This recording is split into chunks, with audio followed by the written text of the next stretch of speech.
Hello there, everyone.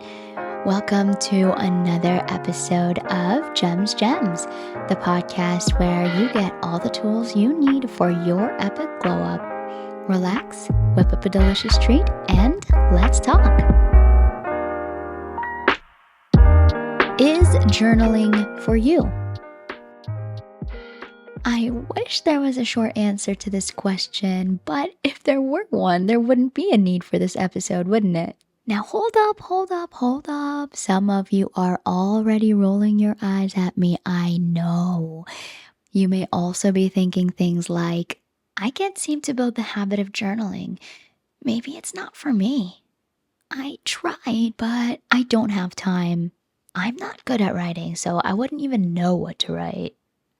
No, I already know it's not for me. Most people fall under one or more of these statements, but I believe the reason why we hear these voices reluctant to journaling is because of the misconceptions we have about it.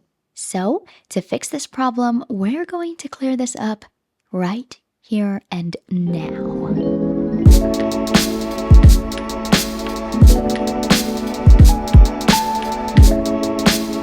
Before we even consider whether or not journaling is for us, we have to first understand what journaling isn't. Journaling isn't about writing the best and most beautiful essay or narrative. Journaling is for you, not for the people around you. It doesn't even have to be a multi-paragraph writing. It can be as long or as short as you want. If you remember last week's episode, I suggested an exercise, which is the self-love journal and the compliment collection. Those are usually about 1 to 2 sentences, sometimes 3, but I think it's more effective the shorter it is in these types of journals. By the way, if you haven't watched the previous episode, go check it out. But anyway, these are just some examples of a shorter style journaling. Moving on. Journaling isn't just for creatives. Just like how journaling can be any length you desire, it can also be as pretty or as ugly, as simple or as sophisticated, as cute or as cool as you want, whatever your heart desires. As long as you're able to look back on it in the future and as long as it gives you joy and release, anything goes. And while we're on this topic of being creative, I'd like to call out one big no-no that a lot of people do. One of the reasons why it looks so intimidating to start journaling is because people think that they have to have this elaborate setup before they could even start. Now, I'm not blaming productivity influencers, but I will say this. A lot of people have been influenced to think things like their journaling has to be done in the Notion app or else they won't be as productive as Ali Abdaal. I love Ali Abdaal, by the way, but just because it works for Ali Abdaal or any other journaling influencer doesn't mean it will work for you. De-influence yourself from thinking this idea that you need something pretty and organized first. That's literally like you wanting to buy a fully spec'd out MacBook Pro just so you can have the best browsing and Netflix experience. Yeah, you may have the money for it, but any human is only given a limited number of years. Don't waste it. You can start with a notebook or a journaling app and just build it up from there. Okay, next. Journaling isn't a status symbol or a way to just look bougie. What do I mean by this?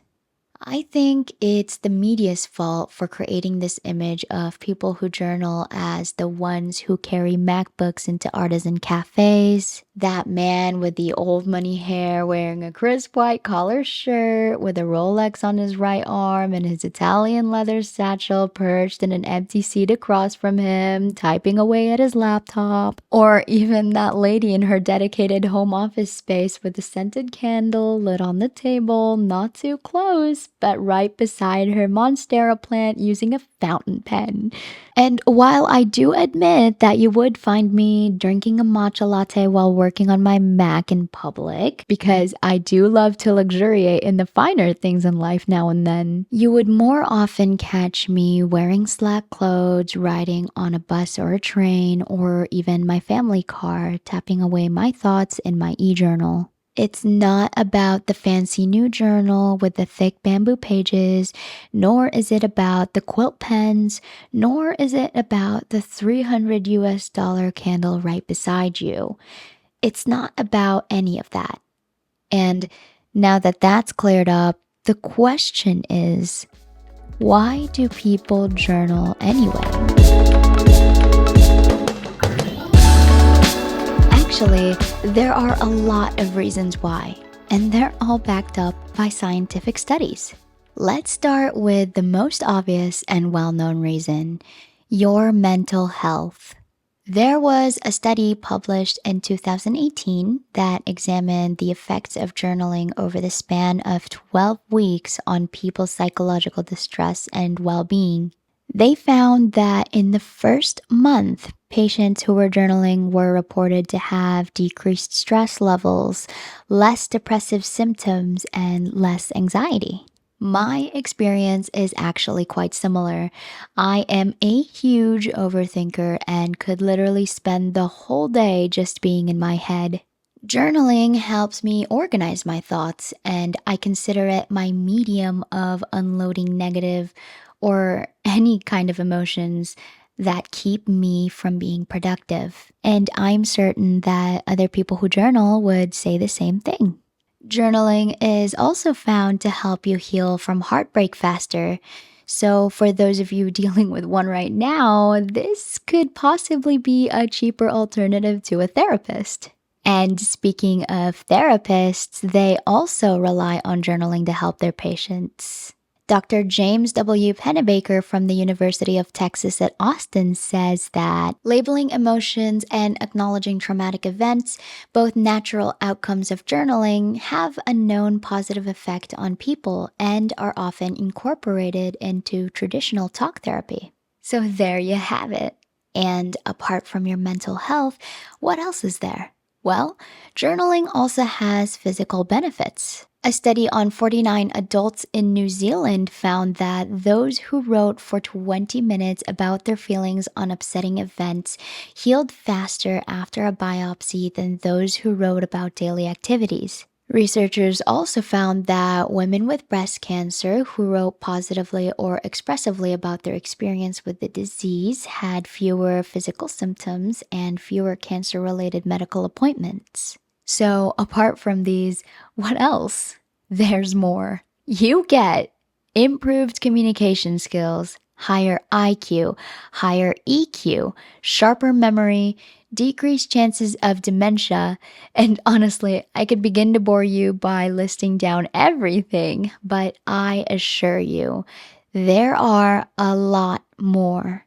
Now, after hearing all of the benefits of journaling, and you still say, no, journaling isn't for me, I want you to remember that journaling doesn't just have to be writing. There's picture journals, trash journals, jar journals. There are many shapes and sizes of journaling. And if you're interested in hearing about it, I'd like to encourage you to stay tuned to next week's episode where I talk about the many ways you can journal. So, especially for those of you who say, yes, I'd like to start journaling, I hope that my ideas for journaling in the next episode can inspire you to find your own journaling routine.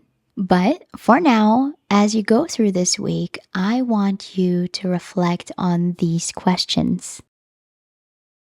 Have you found an outlet for organizing and expressing your thoughts in a way that makes your life productive? Have you taken the time to do some serious self-reflection this past few months?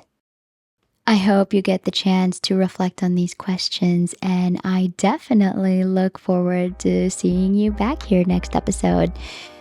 that is it for now. I hope you've enjoyed this episode of Gems. Stay tuned for next week's episode, and remember, glow up and don't forget to be a better you. Bye.